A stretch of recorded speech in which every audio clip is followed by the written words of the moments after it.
अस्सलाम वालेकुम व्यूअर्स, आप देख रहे हैं रिच पाकिस्तान विद अब्दुल रहमान। और आज हम डिस्कस करेंगे फरवरी के महीने में हुकूमत को बिजली की मद में 28.5% बचत हुई है।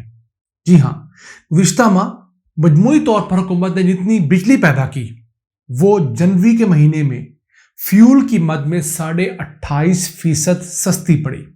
क्यों? कि फरवरी के महीने में पाकिस्तान ने न्यूक्लियर और पानी से ज्यादा बिजली पैदा की और फिर इंटरनेशनल मार्केट में वैसे ही जो गैस है उसकी प्राइसेस भी कम हुई हैं। अब देखना यह है कि जब हमें अप्रैल के महीने में फरवरी का फ्यूल सरचार्ज लग के आएगा तो क्या हुकूमत हमें रिलीफ देती है या नहीं।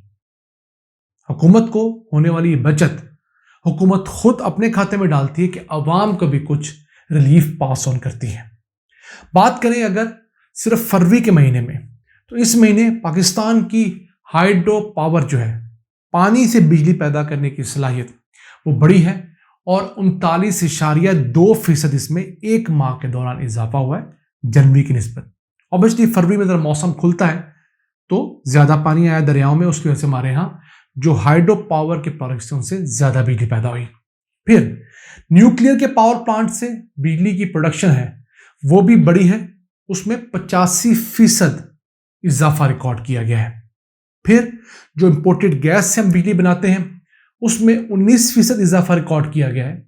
और फरवरी में चूंकि दिन खुल जाते हैं, फॉग नहीं होती, तो सोलर एनर्जी की प्रोडक्शन भी 41% बढ़ी है। इसके अलावा जो फर्नेस ऑयल से बिजली पैदा की जाती है उसमें खातर खा कमी वाकई हुई है क्योंकि फर्नेस ऑयल बहुत महंगा है। तो जनवरी सन 2023 के अंदर पाकिस्तान में जितनी बिजली बनाई गई उसमें हाइडल एनर्जी का शेयर सिर्फ 18.2% था, जो फरवरी में बढ़कर 26.5% हो गया है। इसके अलावा न्यूक्लियर का शेयर जनवरी सन 2023 में 12.5% था, जो कि फरवरी में बढ़कर 24% हुआ है।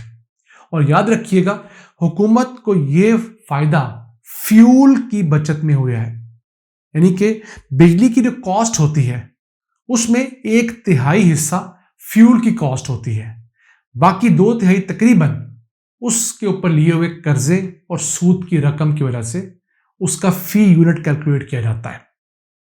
तो 33% जो चीज है फ्यूल, उसमें हुकूमत को यह बचत सारी हो रही है जो हम आज डिस्कस कर रहे हैं। अगर फरवरी के महीने की बात करें तो हुकूमत ने हर घंटे 11,541 मेगावाट बिजली पैदा की। हालांकि हमारी टोटल बिजली पैदा करने की कैपेसिटी 45,000 मेगावाट है और उस 45,000 मेगावाट में से तकरीबन 30,000 मेगावाट्स ऐसे हैं जो हमने कैपेसिटी पेमेंट यानी किराए पे लगा रखे हैं पावर प्लांट्स। उनसे बिजली लें या ना लें, हमने उन्हें किराया अदा करना ही होता है। तो 30,000 में से आप समझ लीजिए हमने 11,500 तो कंज्यूम की, बाकी का हमने सिर्फ किराया अदा किया है। एक बुरी खबर यह है कि फरवरी 2022 की निस्बत फरवरी 2023 में मुल्क के अंदर बिजली की कंजम्पशन बढ़ने की बजाय कम हुई है। क्यों? बिजली की प्राइस इंक्रीज की है। फरवरी सन 2022 में हर घंटे पाकिस्तान में 12,036 मेगावाट बिजली पैदा की गई थी और बिजली इतनी कंज्यूम हो रही थी, जबकि एक साल बाद आबादी बढ़ने की वजह से कंजम्पशन बढ़ने की बजाय 9% कम हुई है।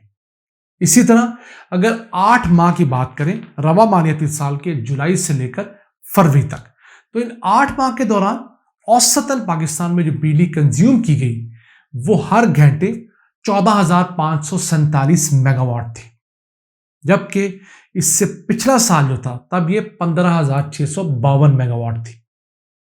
तो एक साल के 8 माह का मुआवजा करें तो 7% रिडक्शन देखी जा रही है बिजली की कंजम्पशन में। इट मींस हमारी इंडस्ट्री भी कम बिजली कंज्यूम कर रही है और हमारे घरेलू सारिफीन भी बिजली कम कंज्यूम कर रहे हैं। अब बात करते हैं हुकूमत को 1 यूनिट बिजली का फ्यूल की मद में कितने का पड़ा। 8 रुपए का 1 यूनिट हुकूमत को क्यूमुलेटिवली तमाम सोर्सेज से बिजली पैदा करने के बाद पड़ा है फ्यूल की मद में। इस पर कर्जे और सूद की रकम अलहदा ऐड की जाएगी, वो डाल लें तो 21-22 रुपए का यूनिट हुकूमत को पड़ता है। तो ये जो यूनिट है ये पिछले साल की निस्बत सस्ता है पिछले साल हुकूमत को तकरीबन 9 रुपए का यूनिट पड़ा था फरवरी के महीने में, और जनवरी में हुकूमत को फ्यूल की मद में एक यूनिट 11 रुपए 20 पैसे का पड़ा था।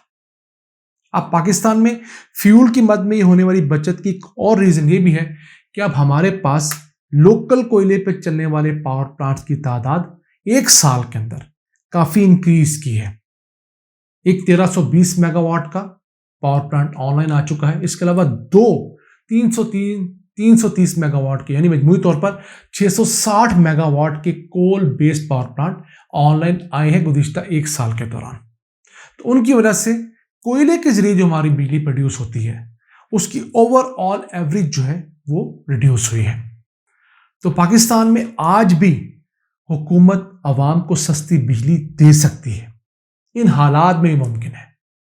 करना क्या होगा कि हमें अपने इंतहाई एफिशिएंट पावर प्लांट जो हैं उनको बजाय एलएनजी पे चलाने के हमें उन्हें लोकल गैस पे चलाना होगा, क्योंकि लोकल गैस से बिजली का एक यूनिट 7 से 8 रुपए में पड़ता है, जबकि उसी पावर प्लांट को अगर हम एलएनजी पे जाके चलाएं तो वही यूनिट हमें 18-20 रुपए का पड़ता है। और फिर लोकल ये गैस आएगी कहां से? ये गैस जो छोटे छोटे टेक्सटाइल मिलों के पास पावर प्लांट्स लगे हुए हैं, जिसको कैप्टिव पावर प्लांट्स कहा जाता है, उनको दे रखी है, क्योंकि वो बहुत बड़ा एक तगड़ा माफिया टेक्सटाइल मिलों के अंदर भी। तो कैप्टिव पावर प्लांट से गैस लेकर अगर हम इन एफिशिएंट पावर प्लांट्स को दें तो बिजली ज्यादा प्रोड्यूस होगी और सस्ती भी होगी। अब जो टेक्सटाइल मिलों के अंदर कैप्टिव पावर प्लांट्स लगे हैं, यानी कि छोटे छोटे जनरेटर जो लगे हैं 2-2, 4-4 मेगावाट के, वो 30-35 या हद 38% एफिशिएंसी पे चलते हैं, जबकि हमारे पास शहबाज शरीफ दौर में जो आरएनजी के प्लांट्स लगे हैं 3, वो 62% एफिशिएंसी पे चलते हैं। तो गैस थोड़ी कंज्यूम करके आपको ज्यादा बिजली बनाकर देंगे, तो फी यूनिट कॉस्ट उनकी कम हो जाएगी। तो इन टेक्सटाइल मिलों में लगने वाले कैप्टिव पावर प्लांट से हमें गैस अवेलेबल हो सकती है, जिससे हम सस्ती बिजली प्रोड्यूस करेंगे, ओवरऑल हमारी कॉस्ट कम होगी। दूसरा, ये बजाय खुद बिजली पैदा करने के जब हुकूमत से बिजली लेंगे तो हमारी ओवरऑल बिजली की डिमांड बढ़ेगी। तो जब डिमांड बढ़ेगी तो जो बंद पड़े पावर प्लांट्स का हम किराया अदा करें, हम उन पावर प्लांट्स को चला के बिजली पैदा करेंगे, तो सिर्फ किराया अदा करने की सूरत में हमें जो नुकसान हो रहा है वो नुकसान भी हमारा घटेगा। ये प्लान इमरान खान ने अपने दौर में बनाया था कि कैप्टिव पावर प्लांट्स को गैस की सप्लाई बंद कर दी जाएगी, लेकिन हुकूमत खत्म हुई तो बात आई गई होगी। मौजूदा हुकूमत को स्टेप लेना चाहिए। मुसद्दिक मलिक जो वजीर पेट्रोलियम है, उस मामले में अब आहिस्ता आहिस्ता बात तो करना शुरू है। हम उम्मीद करते हैं कि वो साबित कदम रहेंगे और इस माफिया को कंट्रोल करके इनको दी जाने वाली सस्ती गैस, जिसका बड़ा हिस्सा ज़ाया होता है, वो काम बंद किया जाएगा और आवाम के लिए इस्तेमाल किया जाएगा। आज के लिए इतना ही। अपने मेज़बान अब्दुल रहमान को इजाज़त दीजिए। अल्लाह ने के बाद।